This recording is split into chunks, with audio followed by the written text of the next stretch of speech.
Before the first bullet hits the ground, before the first bomb explodes, war already begins killing in silence. Not with weapons, but with infection, blood loss, shock, and fear. Imagine being wounded on a battlefield where a simple cut can mean death, where surgery happens in mud, and where survival depends less on bravery and more on time. For most of human history, soldiers didn't die because their wounds were fatal, but because medicine was powerless. World War II would change that forever. In the chaos of global war, medicine was forced to evolve at a speed never seen before. It transformed death sentences into survivable injuries and reshaped how humanity would fight disease for generations to come. When World War II began, military medicine was still dangerously limited. Infection remained the greatest enemy. A soldier could survive gunfire, shrapnel, even explosions, only to die days later from bacteria spreading through untreated wounds. Antibiotics were rare, blood transfusions were unreliable, and battlefield surgery was crude and slow. Doctors knew what needed to be done but lacked the tools. As casualties mounted across Europe, Africa, and the Pacific, it became clear that victory wouldn't depend only on weapons and tactics, but on the ability to keep soldiers alive long enough to keep fighting. The United States, once fully engaged in the war, treated medicine as a strategic weapon. Scientists, doctors, and military planners understood that every life saved was another soldier who could return to the battlefield, another family spared permanent loss. This realization triggered a medical revolution driven not by curiosity, but by necessity. Laboratories worked around the clock. Universities partnered with the military. What once took decades of research now had to be accomplished in months. At the center of this transformation was penicillin. Discovered years earlier, but never produced on a large scale, penicillin suddenly became one of the most valuable substances on Earth. The challenge wasn't its effectiveness, but its production. The United States mobilized its industrial power to solve the problem, turning penicillin from a laboratory curiosity into a mass-produced miracle. By 1944, American factories were producing enough penicillin to supply entire armies. Infections that once guaranteed death could now be treated in days. Amputations became less common. Survival rates skyrocketed. Medicine had finally caught up with the brutality of modern warfare. But penicillin was only part of the story. Blood transfusion systems were completely Before the war, blood storage was primitive and dangerous. During World War II, American researchers developed reliable methods to collect, store, transport, and transfuse blood safely. Plasma, which could be dried and shipped easily, became a critical resource, sent across oceans to frontline hospitals. For the first time, medics could stabilize wounded soldiers before surgery, dramatically increasing survival from severe trauma and blood loss. The battlefield was no longer a place where wounds immediately meant death. Equally revolutionary was the organization of medical care itself. The concept of rapid evacuation transformed survival.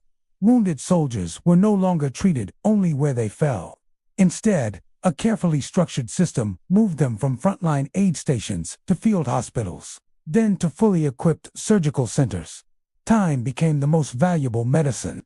Mobile surgical units, known as MASH units, allowed complex operations to happen within hours of injury, right behind the front lines. The faster a soldier reached a surgeon, the greater their chance of survival.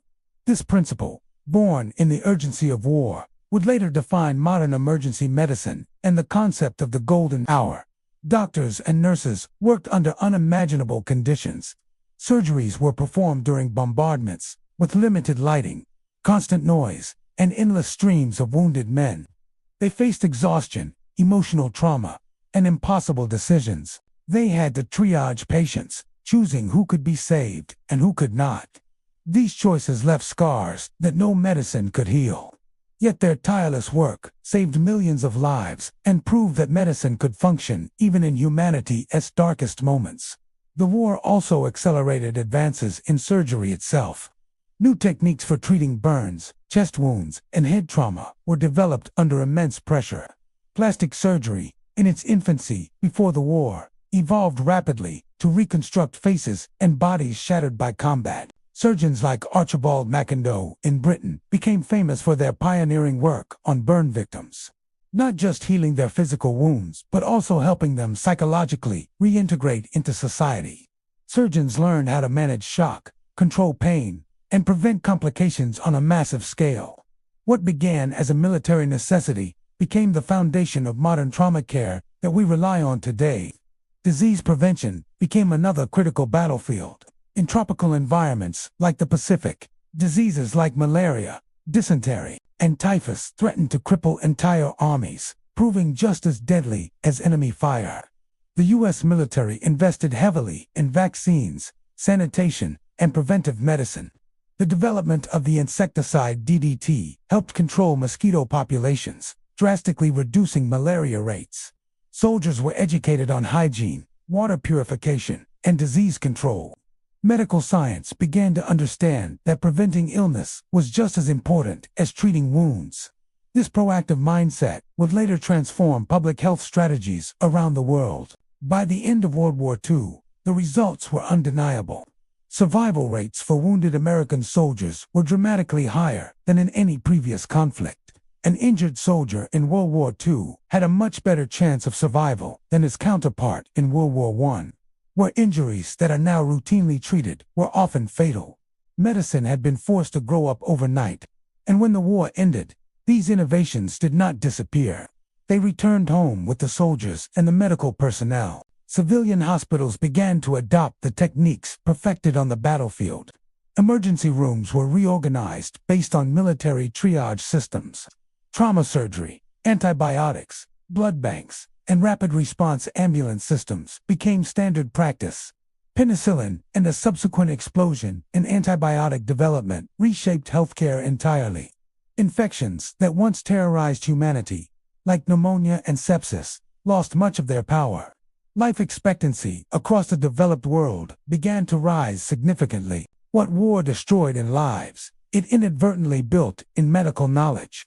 Yet, we must acknowledge this progress came at a profound moral cost. These breakthroughs were paid for in blood, sweat, and tears. Every innovation was tested on suffering bodies, every lesson learned through unimaginable pain and loss.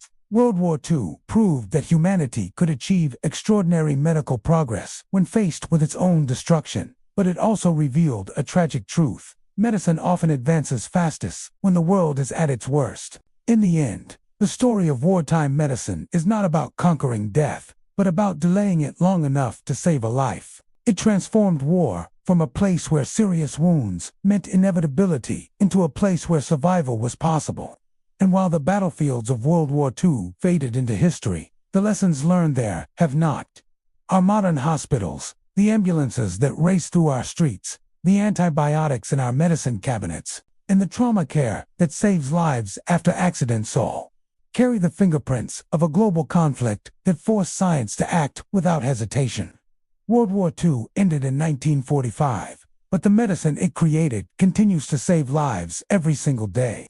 The real legacy of wartime medicine isn't found in military victories or strategic gains, but in the quiet, profound moments when someone survives because science, driven by desperation, refused to surrender to death. And perhaps that is the greatest paradox of war, that even in humanity's most destructive moments, the will to heal can change the world forever.